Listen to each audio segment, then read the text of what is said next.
Good morning. আমি DA delivery boy সম্প্রতি সরকার অ্যামাজনের পার্সেল ডেলিভারি করে এলাম। অনেক উপরে উঠেছিলাম, বিল্ডিং এর উপরে। এই দেখুন পিঠে ভারী ব্যাগ, এই ব্যাগ নিয়ে ভারী ভারী পার্সেল নিয়ে ওঠা খুব কষ্ট, এই জন্য ব্যাগটা নিচে রেখেছিলাম। তো আমি বলবো অ্যামাজনকে, অ্যামাজনের কিছু কিছু মানে থার্ড পার্টি কোম্পানি, মানে এই অ্যামাজনের নামটাকে নষ্ট করে দিচ্ছেন ওনারা। এই থার্ড পার্টি কিছু কিছু কোম্পানি, জোডিয়াক একটা কোম্পানি,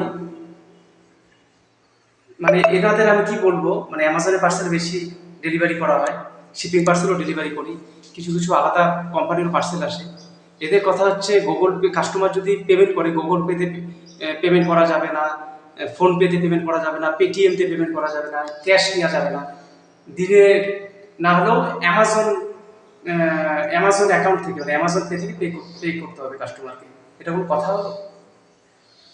কাস্টমারের সেটা ব্যক্তিগত ব্যাপার, কাস্টমার ক্যাশ করতে পারেন, গুগল পেতে পেমেন্ট করতে পারেন, ফোন পেতে পেমেন্ট করতে পারেন, পেটিএম তে পেমেন্ট করতে পারেন, এসবিআই ইউনোতে পেমেন্ট করতে পারেন, সেটা ওনার ব্যক্তিগত ব্যাপার কাস্টমারের।